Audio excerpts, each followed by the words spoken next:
The Haunting Mystery of Jeannette DePalma. In 1972, in the quiet New Jersey suburb of Springfield, a discovery rocked the community and cemented a tragic mystery that still chills investigators and believers in the paranormal. Jeannette DePalma, a 16-year-old girl, disappeared one summer day only to be found 6 weeks later in a scene so eerie it ignited rumors of witchcraft, cult activity, and the satanic. Over 50 years later, her case remains unsolved, a riddle endlessly whispered about and studied by those drawn to the unexplained. Today, we unravel the unsettling details of Jeannette DePalma's story. Was hers the cruel outcome of human malice hidden behind occult symbolism? Or does her fate point to something more inexplicable, something lurking at the edges of our reality? It was August 1972 when Jeannette DePalma vanished without a sound. Described as a friendly and devout Christian teenager, Jeannette had plans and aspirations. But one fateful day, she simply didn't come home. Panic swept through her family and friends as searches worked tirelessly to locate her. Weeks passed with no trace, no witnesses, and no clues to unravel the nightmare. Then came the grim discovery. In September, a dog is said to have returned to its owner, carrying a human forearm in its mouth. Investigators traced the remains back to a wooded cliff area that locals ominously called the Devil's Teeth. What they found there left even seasoned detectives uneasy. Jeannette's body was found sprawled on top of the rocky cliff. Around her, branches and logs appeared to be arranged in strange, ritualistic patterns. This peculiar staging led to an explosion of rumors. Was this the work of individuals practicing occult ceremonies? Or was it a mere coincidence? A natural scattering of wood misinterpreted through the lens of fear. Some claimed there were symbols or even carvings found near her body, though these accounts remain inconsistent. Police reports detailing these findings were mysteriously incomplete or lost over time, leaving the truth obscured by a fog of uncertainty. What began as a tragic loss soon ballooned into one of the most puzzling cases in local history. The 1970s were a period drenched in anxiety about the occult, driven by cultural phenomena like the rise of the satanic panic. To the frightened Springfield community, the arrangement of Jeannette's body and the location's ominous name became inseparable from notions of black magic and ritual sacrifice. Rumors spread like wildfire. Some residents claimed that the Devil's Teeth was a known meeting place for practicing witches or satanic groups. Others suggested that the odd positioning of branches indicated a malicious ceremonial killing. However, these allegations had no confirmed evidence beyond hearsay. Could cultists have chosen Jeannette as their ill-fated victim? Or was this theory a reflection of societal fears rather than actual events? Despite the public fervor, police were stumped by the lack of concrete evidence. The medical examiner could not confirm the exact cause of Jeannette's death, a finding that may have resulted from mishandled or degraded evidence. Toxicology reports, DNA tests, or other crucial steps that might help solve the case today were either unavailable or carelessly executed. Most suspiciously, there were accusations that authorities swept certain details under the rug. Did they downplay connections to the occult to avoid public panic? Or was the opposite true? Did they lean into the supernatural angle to divert attention from potential leads and motives rooted in more everyday evil? Jeannette's story soon became a lightning rod for local media.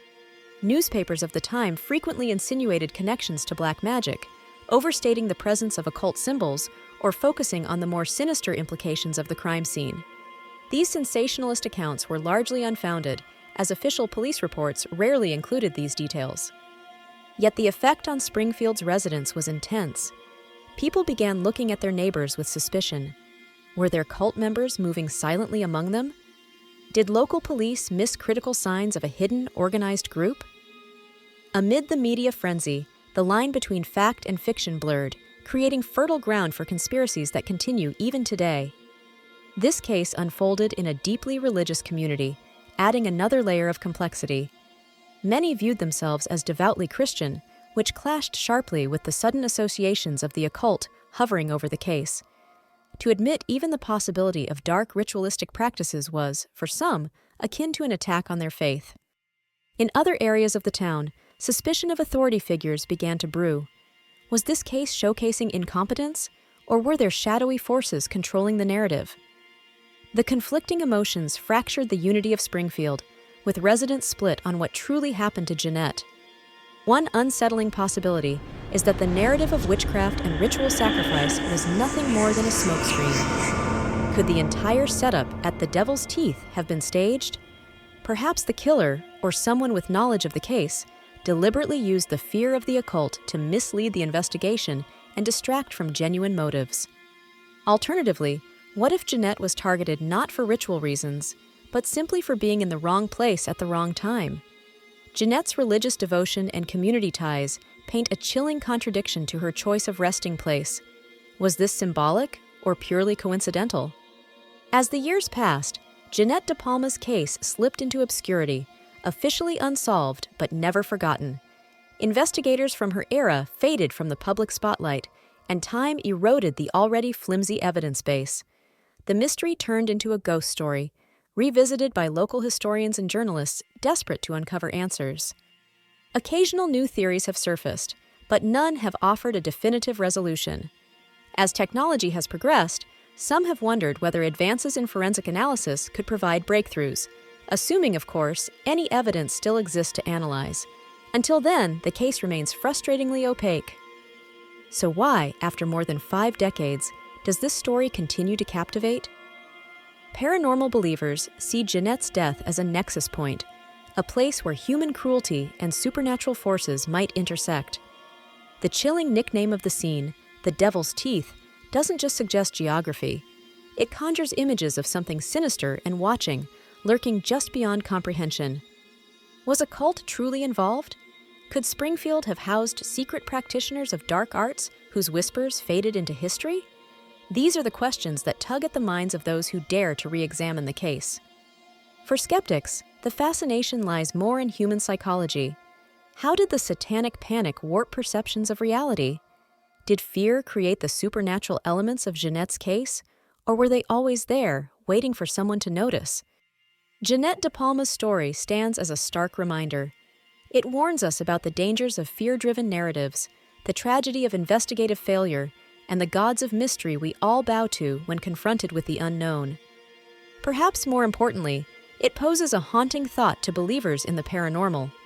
If the veil between our world and darker realms did open that day in Springfield, what else might it have revealed to those willing to see?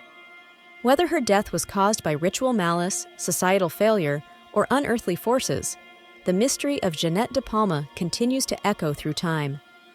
It remains a story of unanswered questions and lingering dread, a chilling puzzle for paranormal seekers, armchair detectives, and anyone else unafraid to confront the unexplained. But what do you think? Could her fate have otherworldly origins? Or was this a tragic act of human cruelty concealed by myths? Let us know your theories in the comments below. Remember, some mysteries aren't meant to be solved. They're meant to be felt.